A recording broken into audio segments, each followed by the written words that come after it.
আসসালামু আলাইকুম। Another video আপনাদেরকে স্বাগত। আজকে আর একটা ভিডিওতে আসলাম। এটা হচ্ছে আমাদের পাঙাশের একটা ছোটো প্রজেক্ট, 22-23 কেটা জলাকার হবে।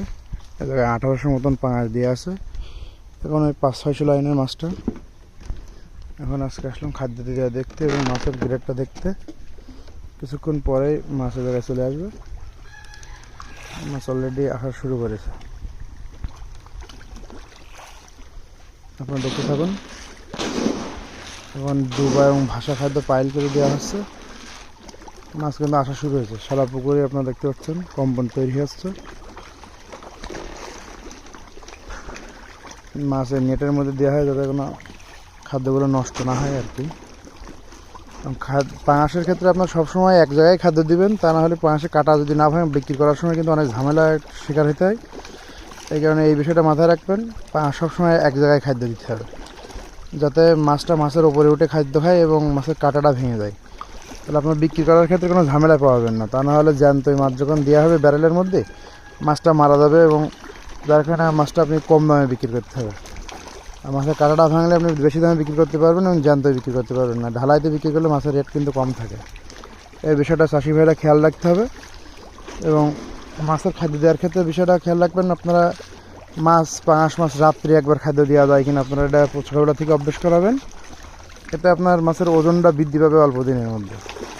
অবশ্য পানি একটু কালারটা টেম্পার হবে। পানি কালার সমস্যা হলে আপনার একটু গ্যাসের সমস্যার জন্য গ্যাসের ডোজটা করতে পারেন। এটা আপনার উপকার আছে, ক্ষতি নেই। কারণ পাঙাশ মাছের পানি যদি টেম্পার ভালো না হয় তাহলে আপনার পাঙাশ মাছ বেশি গ্রোথ হয় না। এই মাছটা কিন্তু আপনার 3টে লাইনে দেওয়া ছিল বেশ অল্প কিছুদিন আগে। আজকে মাছটা দেখে মনে হচ্ছে আপনার 600-র উপরে কিন্তু মাছ চলে এসেছে অ্যাভারেজ। কিছু মাছ আপনার 700-800 গ্রামও চলে এসেছে।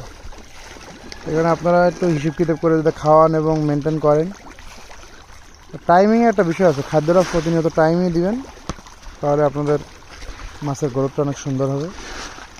আর যে কোনো পরামর্শের জন্য আপনারা অবশ্যই একটা অভিজ্ঞ চিকিৎসকের পরামর্শ নেবেন। আর এমন ভিডিও পেতে আমার ইউটিউব চ্যানেলকে আপনারা সাবস্ক্রাইব করে রাখুন এবং কোনো সমস্যা অসুবিধা যদি থাকে আপনারা ইনবক্স করতে পারেন, কমেন্টে লিখতে পারেন। মাছটা আপনারা দেখাই, মাছের চলে এসেছে। মাছের লাফালাফিটা আপনারা একটু দেখেন।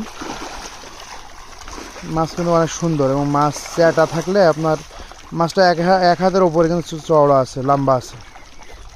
লম্বা মাছগুলো আপনার চওড়া করতে সুবিধা হয় এবং মনে করেন যে ভিটামিন যদি আপনি হালকা করে দেন তাহলে মাছটা খুব দ্রুতই গ্রোথে চলে আসে।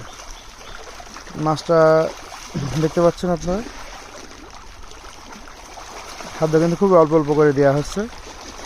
একটু বেশি পরিমাণে দিলে কিন্তু আপনি বুঝতে পারবেন যে মাছের যে এটা বেশি করে এর একটু বেশি করে দেওয়া হচ্ছে। আমার চাষি কাশেম ভাই এবার মাছটা দেখতে পাচ্ছেন আপনারা। মাছের খাওয়ার স্পিডটা দেখেন। সুস্থ মাছ চিনতে গেলে আগে দেখতে হবে খাদ্য দিয়ে। যদি খাদ্য খাওয়ার স্পিড ভালো হয় তাহলে বুঝতে হবে মাছ সুস্থ আছে।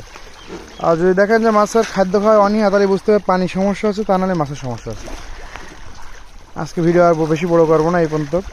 ভালো থাকেন, দেখতে থাকেন।